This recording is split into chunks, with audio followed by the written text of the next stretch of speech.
I will concentrate my remarks on the interplay of macroeconomic and exchange rate policies. Of course, this must take place within a good architectural framework for the international monetary and finance system. Let me refer, to start with, at the cost of oversimplification, to the global financial system, through which, obviously, also international financial transactions of a reserve nature must flow. You have intermediaries, markets, operators, instruments, and derivatives. International financial institutions are part and parcel of this framework. The system's infrastructure is made of microprudential supervision, macroprudential supervision, micro on institutions and operators, macro on policies, on regulations, the rules of the game, including the rules of the game at international level, such as the mandatory or non-mandatory reserve role of a certain country and currency. And then, of course, payments, clearing, settlement, and custodian systems, which are fundamental for the working of national and international economies.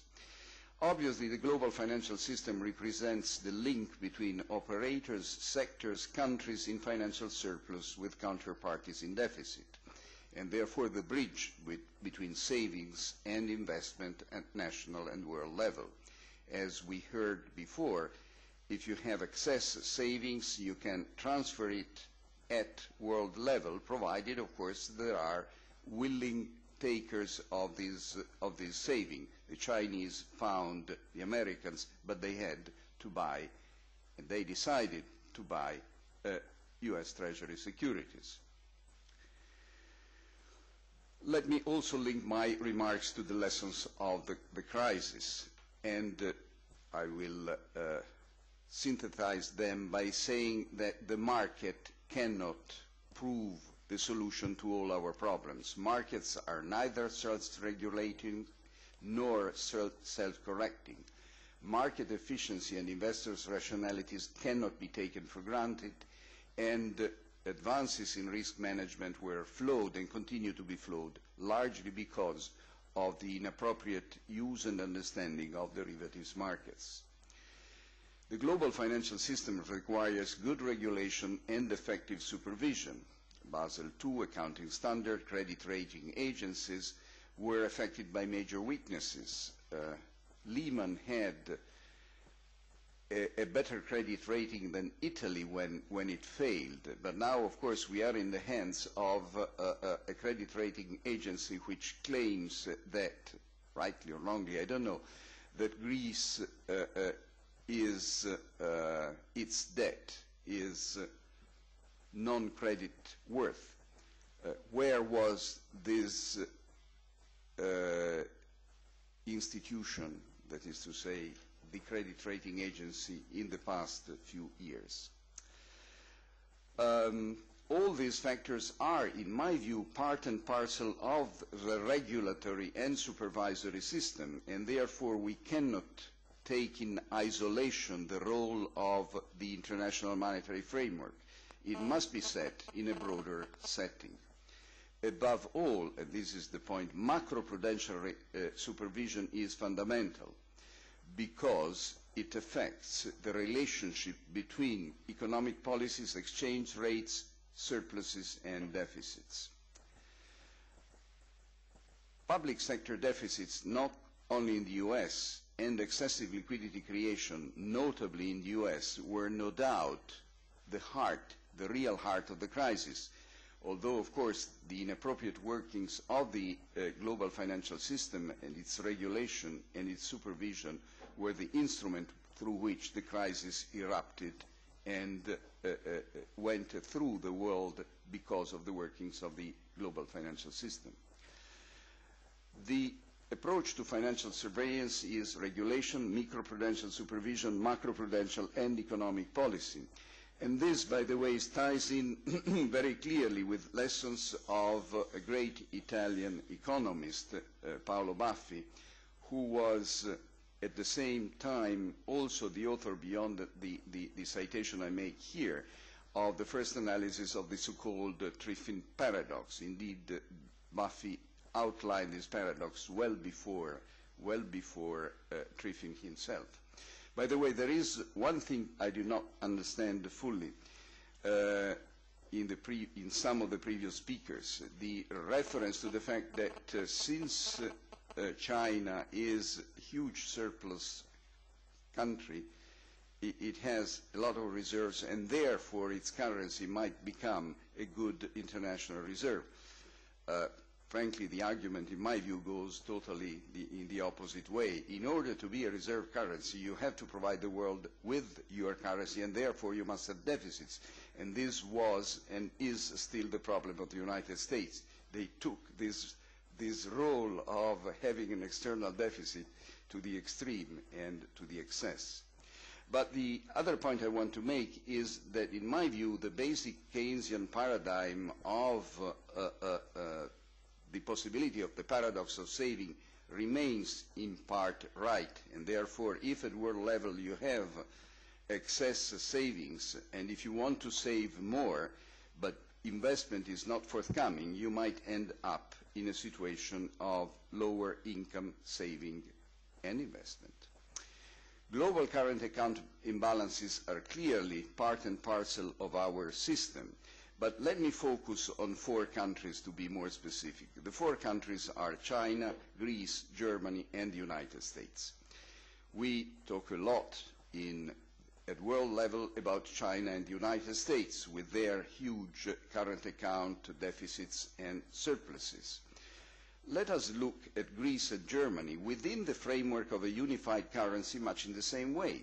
And we see that Greece had a huge deficit, external deficit, building up from 5% of GDP to 15% in GDP in the 10 years of the unified currency. We don't have the figures. We don't have the figures for their public deficit because they falsified their accounts.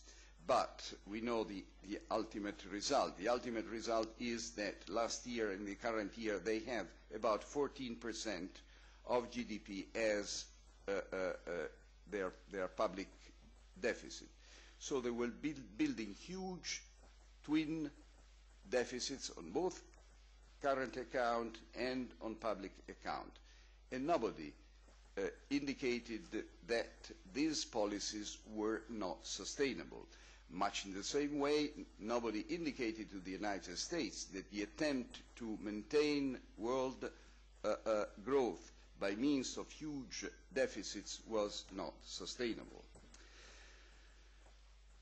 So Eurozone imbalances are similar to international imbalances because there is no agreement on macroeconomic policies conducive to equilibrium.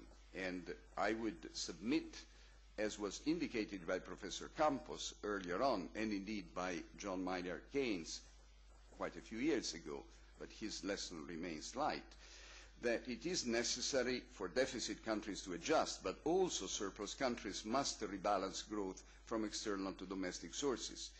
It would be very difficult now to have all countries which had excesses deficit, in terms of deficit in the past in Europe, adjusting without a problem of European growth. Let us recall that in the case of Greece, in 10 years, in 10 years of belonging to the Eurozone, Greece lost 30% in terms of cost competitiveness, and this helped explain the large external imbalances together with the excess growth in terms of domestic demand. And it is very difficult, as again Keynes indicated very clearly, for a country, given the stickiness of the downward stickiness of prices and the wages, to adjust when huge imbalances of this nature present themselves. I conclude, the architecture of the international monetary system cannot be based any longer on the primary reserve of the dollar. We agree on this. But I submit it is fundamental that macroeconomic and exchange rate policies of the major countries' areas should avoid both deflationary and inflationary gaps for the international community taken as a whole. Recall here the N-1 problem. If you have three currencies, you have two free exchange rates, and therefore the three countries cannot have three independent exchange rate and domestic economic policies. Macroprudential supervision, economic policy setting should be framed in terms of an effective multilateral symmetric surveillance framework. And this was very much what Keynes had in mind when he put forward his plan for the Bretton Woods Conference. And his plan, as we know, was not accepted.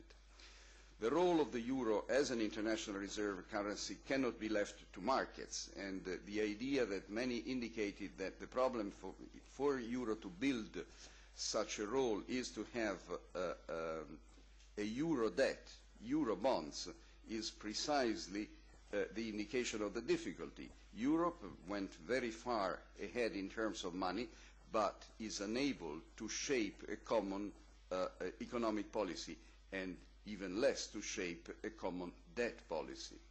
So the euro cannot be left to markets. It requires a concerted eurozone policy.